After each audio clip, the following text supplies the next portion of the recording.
Hello friends, कैसे हैं आप सब। तो स्टूडेंट्स, आइए आज हम change in profit sharing ratio में एक नया टॉपिक डील करेंगे। सर, उसका नाम है revaluation of assets and liability. आइए मैं आपको एक बार टॉपिक दिखा देता हूं कौन सा करना है, उसके बाद हम इस टॉपिक को डिस्कस करेंगे। Accounting for revaluation of assets and liability when there is change in profit sharing ratio of existing partner। जब भी आपके एग्जिस्टिंग पार्टनर में प्रॉफिट शेयरिंग रेशियो चेंज होगा, यानी कि उनके प्रॉफिट अब अलग रेशियो में डिवाइड होंगे, तो सर जो पिछली हमारी पुरानी एसेट्स और लायबिलिटीज हैं उनको रीवैल्यूएट किया जाता है। रीवैल्यूएट का मतलब उनकी दोबारा से वैल्यू निकाली जाती है, उससे या तो आपको प्रॉफिट होगा या आपका लॉस होगा, और वो प्रॉफिट या लॉस जो भी होगा उसे कैलकुलेट करने के लिए एक अकाउंट ओपन किया जाता है, जिसको हम नाम देते हैं क्या, रीवैल्यूएशन अकाउंट। क्या नाम देते हैं, रीवैल्यूएशन अकाउंट। और इस रीवैल्यूएशन अकाउंट को कई बार हम profit and loss adjustment account भी बोलते हैं। क्या बोलते हैं, profit and loss adjustment account भी इसे बोला जाता है। तो ये एक नॉमिनल अकाउंट होता है जिसके अंदर हम जिस तरह से डेबिट में सारे एक्सपेंस और क्रेडिट में इनकम या प्रॉफिट को रिकॉर्ड करें।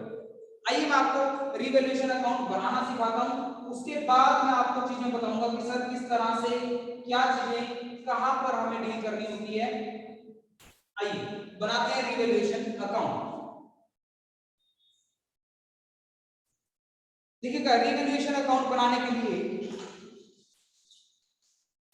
सबसे पहले तो आपको ये पता ही है कि कोई भी अकाउंट हो वो बनता है हमेशा ही किसमें, सर टी शेप में बनाया जाता है।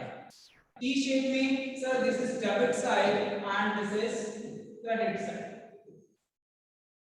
Let's start our account. Debit में सारे के सारे एक्सपेंस और लॉस और क्रेडिट में सारी इनकम और गेन। तो सर इसमें दिखाना क्या है, इसमें सिर्फ इतनी सी बात दिखानी है आपने स्टूडेंट्स कि अगर आपकी एसेट्स की वैल्यू इंक्रीज हो रही है या डिक्रीज हो रही है, लायबिलिटीज भी इंक्रीज डिक्रीज हो रही है, तो उससे आपको प्रॉफिट हो रहा है या लॉस हो रहा है, उसे यहां रिकॉर्ड करना है। सपोज कीजिए मेरी एसेट्स की वैल्यू इंक्रीज हो गई, एसेट्स की वैल्यू बढ़ गई, तो मुझे फायदा होगा, बिल्कुल होगा। तो मैं क्रेडिट में लिखूंगा by increase in assets, increase in the value of assets, assets की वैल्यू इंक्रीज होना। दोबारा बनाते हैं अकाउंट के ऊपर, थोड़ा सा स्पेस ज्यादा दे दीजिए।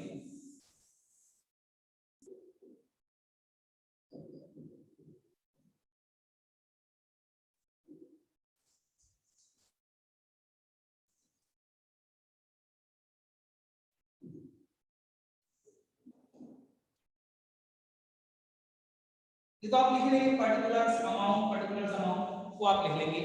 तो सर अगर एसेट्स की वैल्यू इंक्रीज हो गई तो आपको फायदा होगा, आप लिखेंगे by increase in value of assets. आपकी एसेट्स की वैल्यू क्या हो गई, इंक्रीज हो गई, आपको फायदा होगा। अगर डिक्रीज होगी तो लॉस होगा, तो आप लिखेंगे to decrease in value of assets. Assets की वैल्यू डिक्रीज होने से आपको नुकसान हो जाएगा, तो आप डेबिट करेंगे। सेम लायबिलिटीज पे चलेंगे। सर अगर लायबिलिटी की वैल्यू इंक्रीज हो गई तो आपको लॉस होगा, लायबिलिटी की वैल्यू इंक्रीज होने से लॉस होगा, डेबिट साइड में रिकॉर्ड करेंगे increase in value of liabilities, increase in the value of liabilities. और अगर वैल्यू डिक्रीज हो गई तो क्रेडिट में लिखेंगे by decrease in the value of liabilities. ठीक है जी, ठीक है सर। और कई बार आपको देगा अनरिकॉर्डेड एसेट्स, ऐसी एसेट जो आपने कुछ भी रिकॉर्ड नहीं कर रखी है, तो हमें फायदा हो गया, आप क्रेडिट लिखिएगा अनरिकॉर्डेड एसेट्स।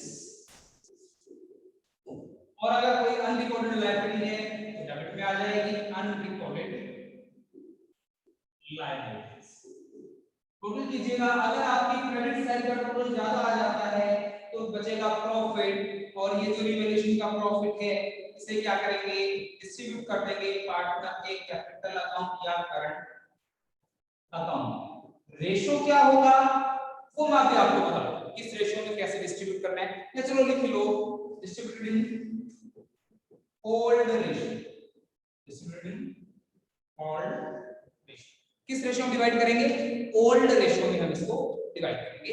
ये सिंपल सा है हमारे पास रीवैल्यूएशन अकाउंट, ठीक है जी सर। अब आइए मैं आपको लेके चलता हूं सर आपके टॉपिक पे। क्या कहता है, आपके पास दो केस आते हैं।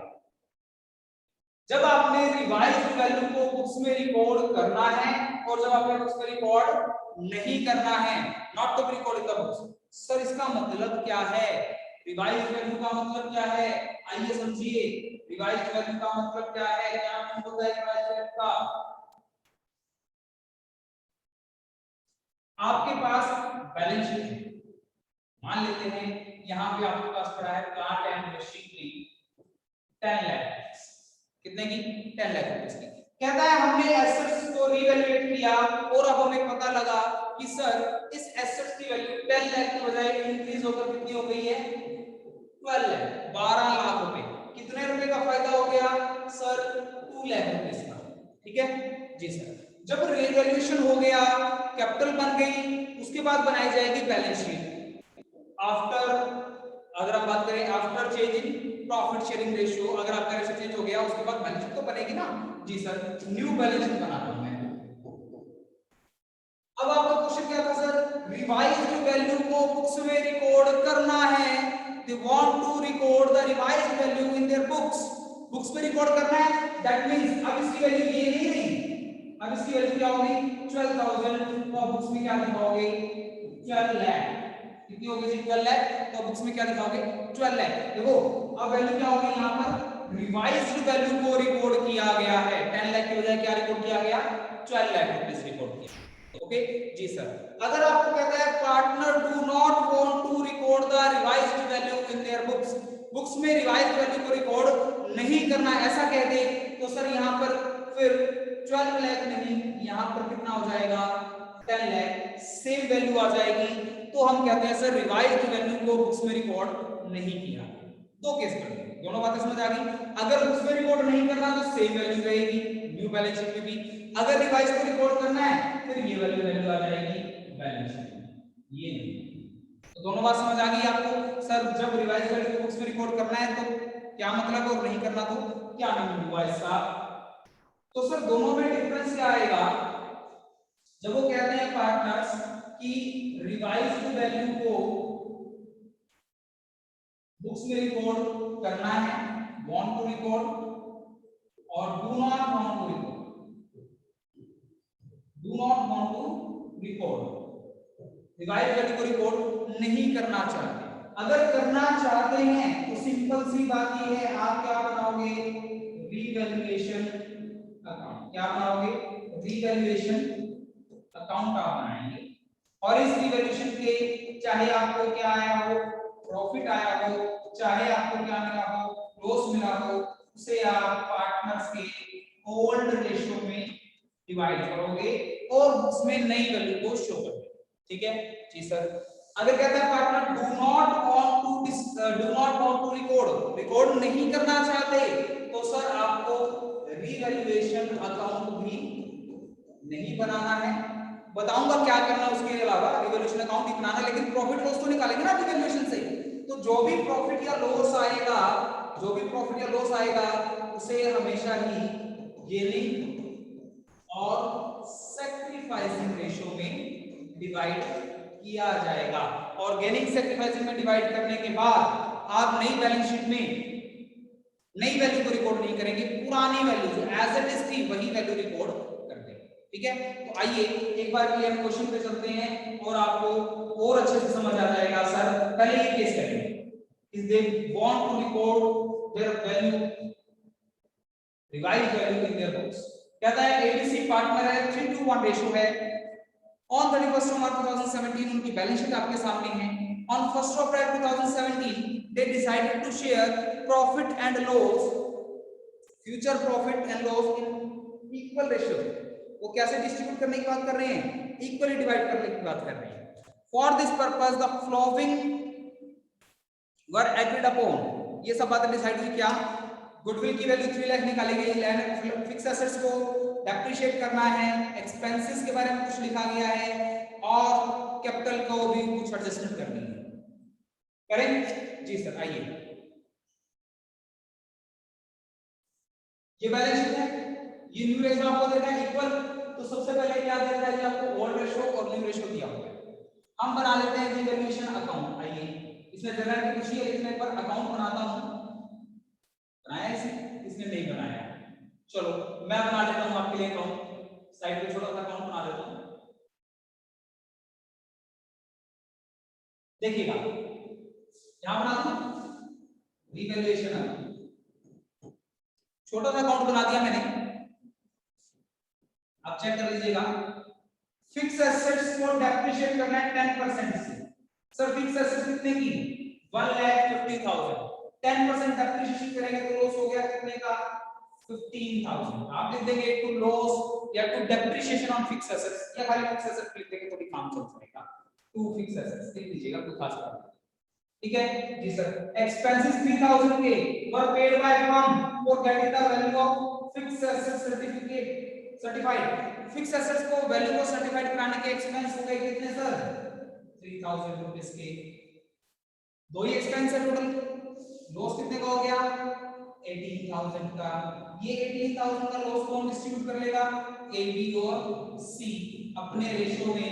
इनका ओल्ड रेशियो क्या था, ओल्ड रेशियो चेक कीजिएगा 3:1 था, तो उस 18,000 के लॉस को 3:1 में डिवाइड करेंगे। तो आइए एंट्रीज बनाते हैं। सबसे पहले ये एंट्री करते हैं, गुडविल की एंट्री, रुक जाओ। रिवैल्यूएशन अकाउंट के अंदर आपने फिक्स एसेट्स को डिक्रीज किया 15,000 से, एंट्री क्या बनेगी रिवैल्यूएशन अकाउंट डेबिट। आओ एंट्री में दिखा दूं आपको, अगर आपकी फिक्स एसेट्स की बात की जाए और फिक्स एसेट्स की वैल्यू या किसी करंट एसेट्स की वैल्यू या किसी भी एसेट्स की वैल्यू कम हो रही है, decrease in the value of assets, क्या एंट्री बनेगी लॉस हो गया, और लॉस रिवैल्यूएशन की डेबिट में आएगा, revaluation account debit to assets. अगर एसेट्स की वैल्यू इंक्रीज हो जाए तो reverse entry assets to revaluation. Liability की वैल्यू इंक्रीज हो जाए तो लॉस हो गया, रिवैल्यूएशन टू लायबिलिटी। लायबिलिटी की वैल्यू डिक्रीज हो जाए तो reverse entry liability to revaluation. और सर इसके बाद रिवैल्यूएशन के प्रॉफिट को पार्टनर्स में डिस्ट्रीब्यूट करेंगे, तो revaluation account debit to partners capital, loss को करेंगे तो पार्टनर्स कैपिटल टू रिवैल्यूएशन। ये सिंपल से एंट्री है जो आपको आ गई।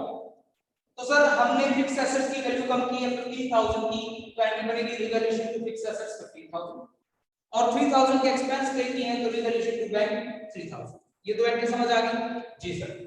उसके बाद यहां पर सबसे पहले दिया हुआ था गुडविल की वैल्यू कितनी निकाली गई 3 लाख रुपीस। आप गेनिंग सेक्रीफाइस निकाल लीजिए, जब आप गेनिंग सेक्रीफाइस निकालेंगे तो आपको पता लगेगा सी गेन कर रहा है और ए सेक्रीफाइस कर रहा है, तो एंट्री बनेगी C's capital account debit to A's capital 1/6 of 3 lakh 50,000। ये ओल्ड एंट्रीज है जो पहले कर चुके हैं, बहुत सारे समूह में किए हमने ये, ठीक है जी सर।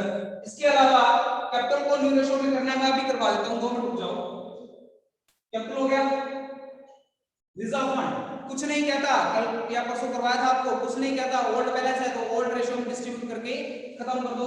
क्या एंट्री बनाओगे reserve fund account debit to A's capital to B's capital to C's capital in their old ratio, ये एंट्री बन जाएगी रिजर्व को डिस्ट्रीब्यूट करने की, ठीक है जी सर। ये ठीक है, ये ठीक है, ये ठीक है, और भी कुछ डिस्ट्रीब्यूट करने वाला इसमें नहीं। अब आ जाए यहां तक कि आप एंट्रीज कर चुके हैं यहां तक, ठीक है, ये 3,000, और इसके बाद मैंने आपको बताया सर 15,000 प्लस 3,000 18,000 का लॉस हो गया। लॉस कौन डिस्ट्रीब्यूट करेगा old partners in their old ratio, तो A's capital account debit, B's capital account debit, C's capital account debit to revaluation 18,000 के लॉस को ओल्ड रेशियो में डिस्ट्रीब्यूट कर देगा। ठीक, यहां तक की सारी एंट्रीज हो गई है। अब लास्ट एडजस्टमेंट पे आ जाइए, कहता है capital of the partner will be in portion of their new profit sharing ratio. For this purpose current account will be open। आओ पहले आपको ट्रीटमेंट करने सिखाता हूं।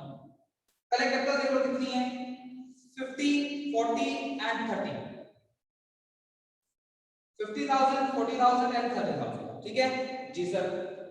आप एक काम कर सकते हैं, ये आपके सामने सारी की सारी एंट्रीज पड़ी है, मैं इसको थोड़ा छोटा कर देता हूं ताकि सारी एंट्री आपके सामने पड़ी हो। मैं यहां पर एक कैपिटल अकाउंट बनाता हूं, या मैं एक काम करूं सर, ए बी सी, ए की कैपिटल 50,000, बी की 40,000 और सी की 30,000। ये कैपिटल इनकी, इतना कैपिटल इनकी।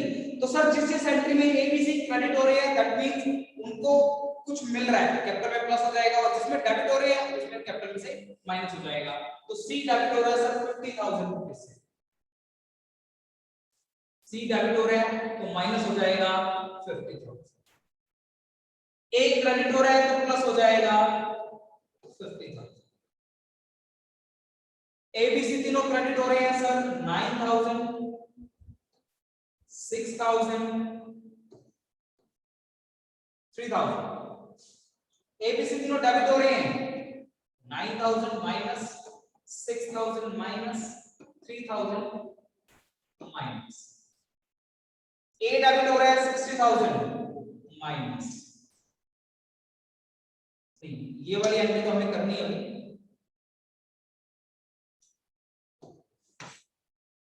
यहां तक की एंट्री हमने सारी क्रिएट कर दी, इसमें कोई दिक्कत नहीं आई। इनका बैलेंस निकाल लो सर, 50 प्लस 50 1 लाख, 40,000, ठीक है। और ये हो गया माइनस का 20,000। ओके, एक बार ये कैपिटल और चेक कर लो, यही थी ना, मैंने गलत ना लिख दी कहीं पे 50, 40 एंड 30, बाकी प्लस माइनस तो सेम रहेगा, ध्यान रखिएगा आप इसको।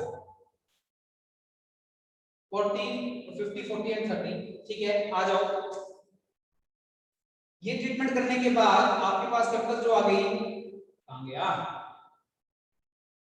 ये, ये ट्रीटमेंट करने के बाद हमारे पास कैपिटल कितनी आ गई सर, 1,40,000 एंड माइनस का 20,000। इसने कहा इनकी कैपिटल न्यू रेशियो में एडजस्ट कर दो। टोटल कैपिटल कितनी है सर, टोटल किया 1,20,000। न्यू रेशियो का मीनिंग सर इक्वल दिस 20,000 1,20,000, जो इनकी टोटल कैपिटल है 1,20,000 की, वो क्या करेंगे आप इनके न्यू रेशियो में डिवाइड कर देंगे। आइए ट्रीटमेंट करके सिखाता हूं सर। इसकी कैपिटल है 1 लाख, इसकी है 40,000, इसकी है माइनस का 20,000। अब इनकी कैपिटल चाहिए इक्वल, तो 120 के ऊपर डिवाइड करेंगे 40, 40 एंड 40। तो देखो इसकी कैपिटल थी कितनी 1 लाख, होने कितनी चाहिए 40,000, कितनी एक्स्ट्रा है, कितनी एक्स्ट्रा है सर 60,000 रुपीस एक्स्ट्रा है। इसे क्या करेंगे हम, इसे पे कर देंगे 60,000, इसकी कोई दिक्कत नहीं है, सेम है। इससे 20 लेने थे 40 होने चाहिए, तो टोटल कितने लेने हैं, इससे हमें 60,000 रुपीस टोटल लेना है सी से। तो सी से अगर मैं लूंगा तो एंट्री बनती है sir bank account debit, bank account debit to C's capital account. कितने रुपए लेने हैं इसे 60,000। तो सर इसने क्वेश्चन में बोल दिया कि आप इस 60,000 जो इससे लेने हैं उसके लिए पैसे मत मंगवाइए, करंट अकाउंट ओपन कीजिए। तो बैंक की बजाय हम क्या करेंगे जी, बैंक की बजाय हम इसका करंट अकाउंट ओपन करेंगे, C's current account debit to C's capital, ठीक है जी सर। ए को 60 पे करने हैं, एंट्री बनती A's capital account debit to bank, लेकिन क्वेश्चन में कहा इसने बैंक नहीं बोलना, टू इज करंट अकाउंट हम ये एंट्री बनाएंगे 60,000 60। दोनों एंट्री समझ आई आपको, C's current account debit to C's capital और A's capital account debit to A's current account. Check कर लेंगे, A's capital account debit to A's current account और C's current account debit to C's capital account. ये आपकी general entries हो गई। आज हम इतना ही करते हैं, अगर कोई डाउट है तो हम मुझसे पूछ सकते हैं। Thank you so much, bye bye.